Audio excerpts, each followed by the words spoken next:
Bonsoir, je m'appelle Olivier et je suis citoyen du troisième type. Et je vais vous montrer comment vous pouvez, vous aussi, déplacer des montagnes.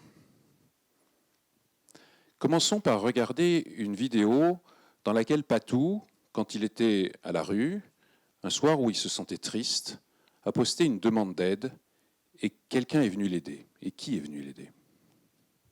Bonjour, je m'appelle Patou, j'ai 22 ans, ancien sans-abri. J'ai connu le réseau entourage grâce à un ami dans un centre d'hébergement. Un soir, je me sentais pas bien, j'ai posté une action, besoin de parler. Un voisin a rejoint et ça m'a réchauffé le cœur, merci. Bon, Alors qui croyez-vous qui est venu aider Patou ? Est-ce que c'est un travailleur social ? Est-ce que c'est un bénévole formé à l'écoute ? Pas du tout, vous l'avez compris. C'est une personne de bonne volonté, comme vous et comme moi. Ni bénévole, ni salarié, c'est ce que j'appelle un citoyen du troisième type. Dans les associations, il y a plein de bénévoles, il y a pas mal de salariés, et autour, il y a plein de gens qui voudraient bien aider, mais qui n'osent pas s'engager dans la durée. Quand on n'ose pas s'engager dans la durée, c'est ce qu'on appelle un citoyen du troisième type. Si les associations savaient utiliser cette force fantastique, elles pourraient déplacer des montagnes. Et cette force, vous l'avez en vous.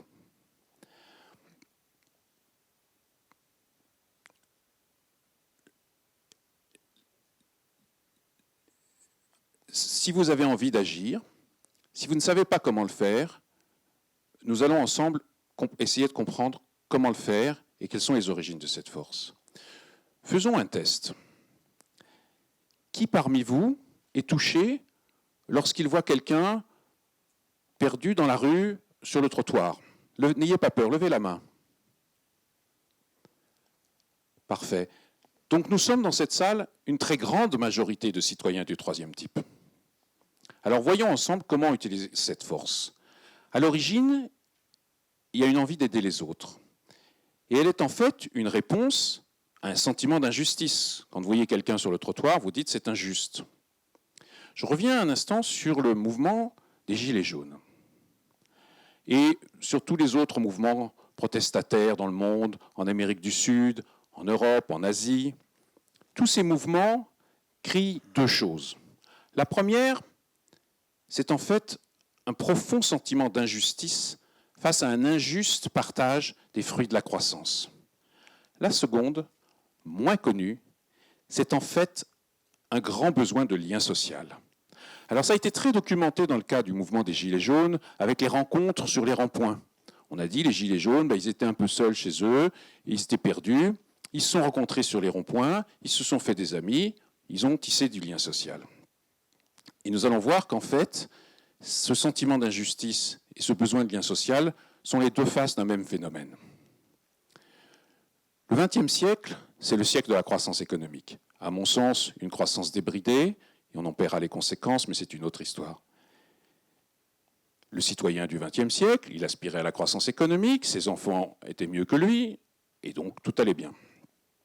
Le XXIe siècle, c'est le siècle de la transformation collaborative. Jérémy Rifkin nous a montré, dans son livre « La troisième révolution industrielle », comment la conjonction de l'économie du partage, des énergies renouvelables et des nouveaux médias numériques, ensemble, transforment le monde.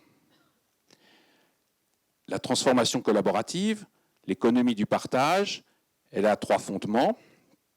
D'une part, un meilleur partage des ressources. De deuxième part, un échange réciproque entre les personnes. Et de troisième part, un fonctionnement horizontal et non plus hiérarchique et descendant. Et c'est ce fonctionnement horizontal, cette économie locale, qui est à la base de tout. C'est localement qu'on produit les énergies renouvelables. C'est localement qu'on partage les ressources, comme par exemple dans un Fab Lab. C'est localement qu'on aide celle ou celui qui est proche de nous. Je ne sais pas si je peux le dire ici dans une école de commerce, Moi, j'ai fait une école de commerce au siècle dernier. Et évidemment, on m'avait rebattu les oreilles de la globalisation, des mérites de la globalisation, etc. La vérité, c'est qu'en fait, on en a soupé de la globalisation. On en a soupé de la recherche du profit à tout prix. L'économie locale, elle est bien plus circulaire, elle est bien plus résiliente et elle est bien plus réciproque que l'économie globale. En un mot, elle répond bien mieux aux attentes de l'être humain du XXIe siècle et notamment de son besoin de lien social. Celui qui a bien analysé la chose, vous en avez probablement entendu parler, c'est un sociologue qui s'appelle Zygmunt Bauman. Si vous ne l'avez pas fait, je vous invite à lire ses livres, en tout cas son livre sur les Liquid Times in a World of Uncertainty, les temps liquides. Zygmunt Bauman décrit l'être humain perdu, en perte de repère, isolé, qui se sent rejeté, qui se sent dévalorisé. Et vous voyez qu'en fait, il décrit les racines de tous ces mouvements contestataires et notamment du mouvement des Gilets jaunes. Et Zygmunt Bauman décrit comment c'est la globalisation qui produit ce phénomène-là. Peut-être autrement, la Harvard Business Review, revue très sérieuse, dans un numéro spécial, je crois de l'année dernière, décrit ce grand besoin de lien social et montre comment il est utile de créer des structures pour s'appuyer sur ce besoin de lien social. Ce besoin de lien social, il est très fondamental. Il correspond à vouloir aider nos proches.